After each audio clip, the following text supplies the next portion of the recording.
কেমন আছেন সবাই? আশা করি যে যেখানে আছেন অনেক অনেক ভালো আছেন।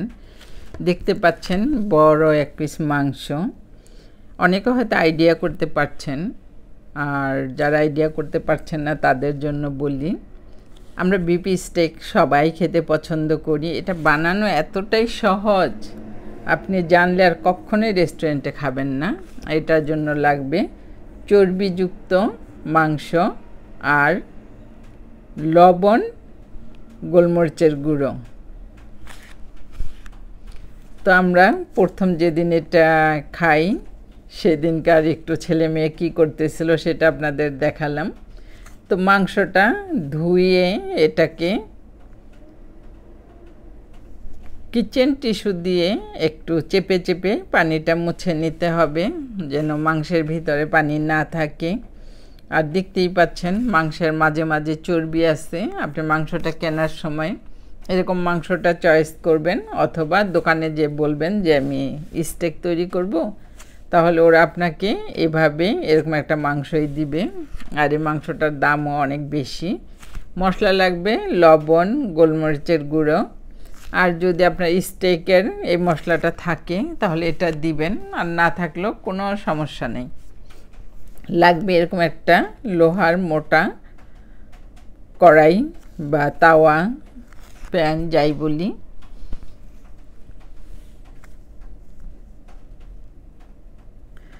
এটার মধ্যে আপনি একটু গোলমরিচ ছিটিয়ে দিবেন, একটু লবণ ছিটিয়ে দিবেন, আর এটাকে রান্নার সময় উল্টে পাল্টে আবার লবণ আর এই মশলা তিনটাই ছিটিয়ে দিতে হবে। আর যারা ওয়েল ডান খান, আপনি এটা লাস্টের দিকে মেপে দেখবেন যে 170, তাহলে বুঝবেন যে আপনার রান্নাটা কমপ্লিট। আর যারা একটু কম ওয়েল ডান খান তারা 60 থেকে 65 রাখবেন। তো রান্নার শেষে এইভাবে মাংসের ভিতরে দিলেই আপনার মাংসের কী পরিমাণে এটা আপনার রান্না হয়েছে এখানে চলে আসবে। আর বেশি রান্না করে ফেললে মাংসটা শক্ত হয়ে যাবে। অনেকে আবার একটু পিঙ্ক খান, যেটা আমার ঘরে চলে না, আমারও পছন্দ না। তো চলুন আমরা রান্নাটা শুরু করি। আমি একটা কড়াই দিয়ে দিচ্ছি বিফ স্টেকগুলো। দেখতেই পাচ্ছেন এখানে কিন্তু খুবই কম তেল দেওয়া হয়েছে।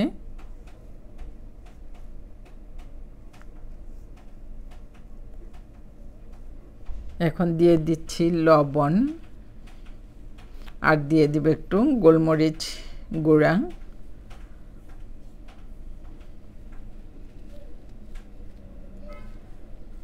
আপনারা বিফ স্টেকের জন্য আলাদা যে মশলাটা দেখেছেন, এটার ভিতরে মূলত আছে সাদা কালো গোলমরিচ, আস্ত ধনিয়া, আস্ত জিরা, আর একটু পিঙ্ক সল্ট। তো এটা আপনার ঘরে না থাকলে কোনো সমস্যা নেই, আপনি গোলমরিচ আর লবণ দিয়েও এই বিফ স্টেকটা তৈরি করে নিতে পারবেন। আর যখন দেখবেন একটা পার্ট একটু এরকম রং হয়ে আসছে, বা আপনি আর একটু রং চাইলে এটা আরও কিছু সময় রান্না করে নেবেন। উল্টিয়ে এখন এই পাশটা আপনাকে লবণ আর গোলমরিচ ছিটিয়ে দিতে হবে। আর যেহেতু মাংসের সাথে মাঝে মাঝে চর্বি আছে, সেখান থেকে আপনার তেল বের হবে।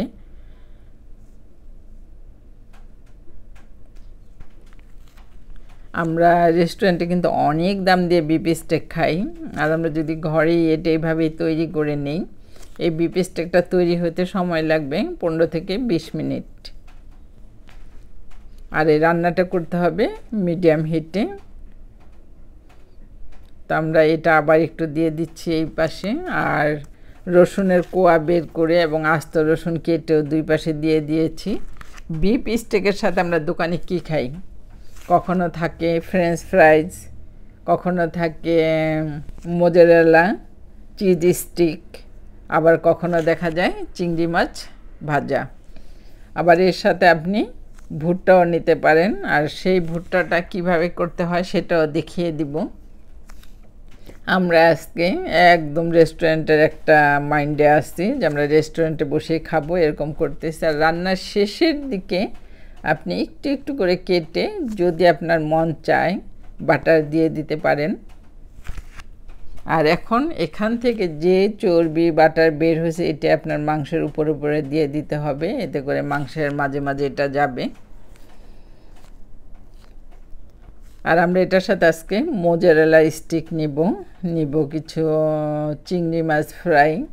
আর এটা আমার বাজার থেকে কেনা, এটা যারা ঘরে তৈরি করে নিতে পারেন, আমিও করি, আমার ঘরে থাকে, কিন্তু আজকে শেষ আর করার সময় ছিল না, আর যা গরম। আর এই চিংড়ি মাছটাও আমি আনছি, পাঙ্কো শ্রিম্প, পেটো রেডিমেড কিনে আনছি, কারণ এত গরম বাচ্চারা কিচেনে যেতে দেয় না। আজকের এই বিফ স্টেক ছেলে করতেছে, আমি সাইডে থেকে একটু একটু ভিডিও করে নিলাম আপনাদের জন্য। তো এখন মেপে দেখাবো যে এটা কত হয়েছে।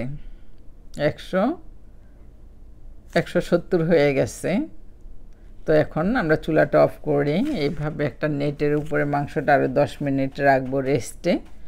আর ভুট্টাটা আমরা রেডি করে নিচ্ছি, একটু মায়োনেজ ব্রাশ করে এটার সাথে বাটার, রসুন আর ধনিয়া পাতা দিয়ে এইভাবে একটু ওভেনে নিয়েছি, বাটারটা গলিয়ে এটার সাথে ব্রাশ করে দিচ্ছি। এটা আপনি চাইলে ওই স্টিকের কড়াইতেও করতে পারেন, ওভেনও করতে পারেন, বা এয়ার ফ্রায়ারে। তো আমরা এয়ার ফ্রায়ারে দিয়ে দিলাম, কারণ বাড়িঘর গরম করতে চাই না। আর স্টেক তুলে নিচ্ছি প্লেটে। যেখানে আমরা স্টেকটা করেছি সেখান থেকে একটু তেল আবার মাংসের উপরে ব্রাশ করে দিলাম। এই হলো আমরা রেস্টুরেন্টে খেলে যেরকম দেয় বিফ স্টেক, সাথে কিছু একটা সাইড। তো আমরা একটা প্লেট দেখালাম। তো আমরা খুব দুষ্টামি করতেছি, রান্না শেষ, গরম, সাথে তো আমরা মোজারেলা চিজ স্টেক করেছি, শ্রিম্প করেছি। তো এখন আমরা এগুলোকে আবার কেটে নিব। এত বড় স্টেক তো আর খাওয়া যাবে না, ছোট ছোট করে কেটে। ছেলে আমাকে বলছে আম্মু দাও, আমি কেটে দিই। তো একদম রেস্টুরেন্ট স্টাইলে বিফ স্টেক করে নিলাম। দেখেন ভিতরটা, ছেলে আমাকে কেটে দিচ্ছে যাতে আমার খেতে সুবিধা হয়। সবাই আমার বাচ্চাগুলির জন্য দোয়া করবেন, ছেলে মেয়ের জন্য, খুবই লক্ষ্মী, তারা মায়ের কষ্টটা বুঝেই। দেখেন ভিতর কোনো কাঁচা নেই, পিঙ্ক কালার নেই। আর আজকের রেসিপিটা আপনাদের কেমন লেগেছে বাসায় একবার হলে ট্রাই করে দেখবেন, আর কমেন্টস করে জানাবেন কেমন লেগেছে। কিছু জানার থাকলে কমেন্টস করবেন, আমি আপনাদের রিপ্লাই করব। আমার ইউটিউব চ্যানেলটা সাবস্ক্রাইব করে পাশে থাকা বেলটা অন করে দিবেন, সাথে সাথে আমার নতুন রান্নার রেসিপির নোটিফিকেশন পেয়ে যাবেন। আর ফেসবুক পেজ থেকে দেখে থাকলে একটা লাইক দিয়ে শেয়ার করে ফলো করে দিবেন। আল্লাহ হাফেজ।